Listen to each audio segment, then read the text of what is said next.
5 o'clock news hour, I'm Joe O'Neill. And I'm Brittany Lewis. Thanks for joining us this evening. Police kill a man involved in a hit and run and a bus that cures a hangover, plus LaToya Stroman live at Temple University on the Trayvon Martin case. We have these stories and more. Your 5 p.m. newscast starts now. A man was killed by police yesterday at Temple University. Police say that man hit a Temple student near Broad and Cecil B. Moore Avenue, then tried to run from police. They shot at the man in his truck, but that didn't stop him. Police were forced to keep shooting after he fled on foot. The student is in Temple University's hospital and is said to be recovering. 2 firefighters who died in the Kensington fire are being remembered today. Lieutenant Robert Neary and firefighter Daniel Sweeney's memorial service starts this afternoon. They were killed after attempting to secure a nearby furniture store which caught on fire from the Kensington abandoned warehouse blaze. The investigation is still underway. An undercover video from the Humane Society has people chicken to eat chicken. The video shot at a Pennsylvania chicken farm exposes unsanitary and sickening images of dead chicken carcasses near live chicken and eggs in overcrammed conditions. The Humane Society is seeking the passing of new legislation which would correct this issue. Now let's go to Stephanie for the latest updates surrounding your health. Thanks, Brittany. This is your health report. A bus that cures a hangover, and does tanning change your brain? We have these stories coming up. But first, why researchers say menthol cigarettes are no longer the better choice. If you thought menthol cigarettes were the less risky cigarette choice, you may be wrong. Researchers say menthol smokers are 2 times more likely to have strokes. According to the study, when smoking menthols, the cigarette particles enter the lungs more easily, leading to strokes. Scientists say there is no good cigarette type. An addiction to being tan may be more than just an aspiration for sun-kissed skin. Researchers say frequent use of tanning beds leads to changes in brain activity similar to those of a drug addict. Researchers tested frequent tanners by omitting UV rays from their tanning sessions randomly. They said the parts of the brain that implicate addiction lit up when UV rays were present, and when they weren't, people didn't feel fulfilled in their tanning session. The study says this may be why people keep using tanning beds despite the health risks. And you no longer have to dread the morning after. A bus in Las Vegas says they have a cure for a hangover. The company says the hangover bus will come to you for only $500 and cure your hangover in less than 45 minutes. The doctor said by placing an IV in your arm, you can be cured of the killer headache.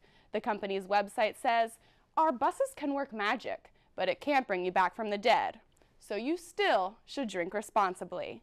That was your health report. I'm Stephanie Clark. Back to you, Brittany. Thanks, Stephanie.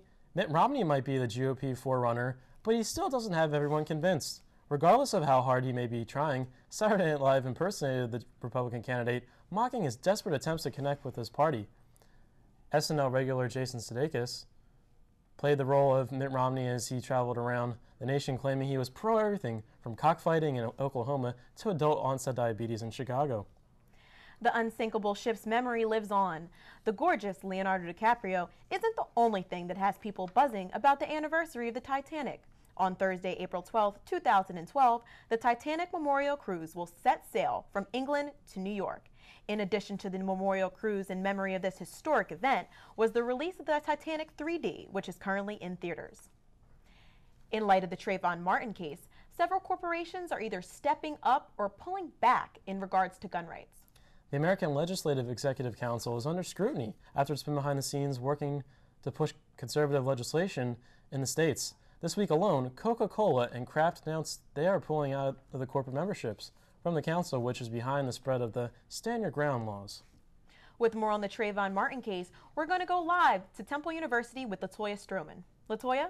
Hi, I'm LaToya Stroman on location at Temple University. I ran into Mr. Eric Glenn, Vice President of PNC Bank, and I wanted to talk to you about the buzz all over the world. Trayvon Martin, please elaborate. It's really, I think, turned into a larger scale matter than maybe his family and even George Zimmerman would probably have guessed that it would have been. And I think right now it's important for everyone to just not rush to judgment in the situation, to really wait for the special prosecutor who's involved and those individuals within the law to take the time to gather all the evidence, and hopefully we'll be able to move forward. But we have to remember that in this country that we live in, we have to let the law work, and it says that we're all innocent of course, until proven guilty. Mr. Glenn, are you saying to me that the footage that is out there is not enough footage to clearly say that Trayvon Martin was screaming for help, and the authorities specifically said do not pursue him, and Mr. Zimmerman still pursued him? I just want to know where you at with this answer. Well, actually, I do agree with you. I have taken the time, actually about a week and a half ago, finally, to listen to the audio recordings of what took place. And to be honest with you, it really, really disturbed me to hear what I heard, to hear that young man screaming and yelling and hollering for help. You know, it definitely upset me, tremendously. How can that other side be heard? The thing is, the other side won't directly be heard because Trayvon Martin, as you said, can't speak for himself. All we have is the evidence that was left behind. The phone call that was made to his girlfriend, the neighbors that lived in the neighborhood that overheard what happened. I mean, just the mere fact that he was coming from a convenience store with Skittles and an iced tea in his hand.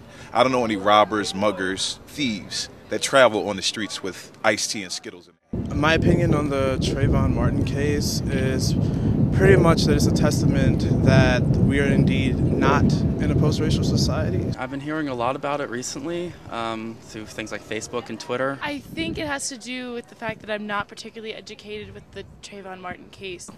Justice for me would basically be Zimmerman being put in jail. I believe it's a tragedy.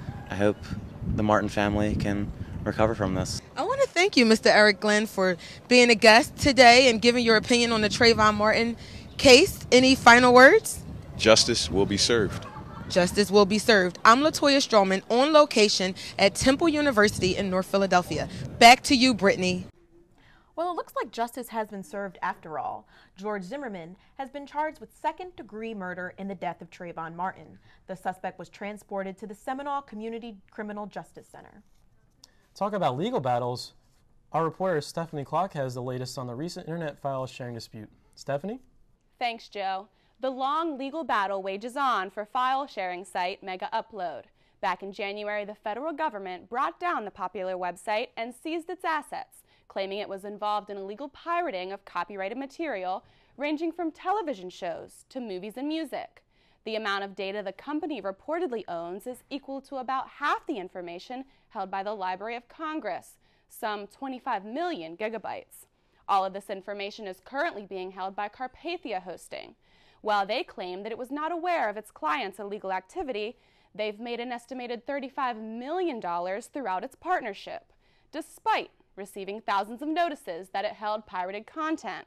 As founder and majority owner Kim.com remains in New Zealand fighting extradition to the U.S., it remains unclear as to what will be done with the vast amount of data Mega Upload owns. I'm Stephanie Clark, and that was Tech Talk. Back to you, Joe.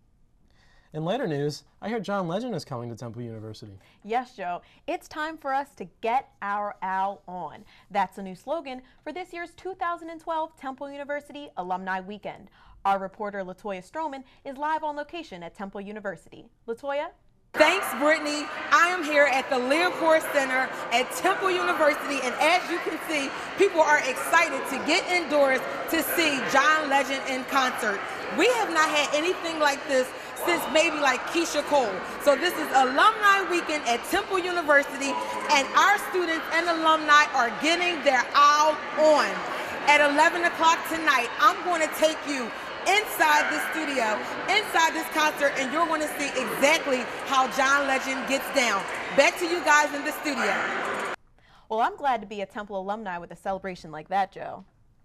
Me too, Brittany, me too. Well, that's all the time we have for tonight's broadcast. Join us again tomorrow when we take a look at the Flyers' recent win against the Pittsburgh Penguins and give our predictions for the remaining games. I'm Brittany Lewis. And I'm Joe O'Neill. Thanks for watching.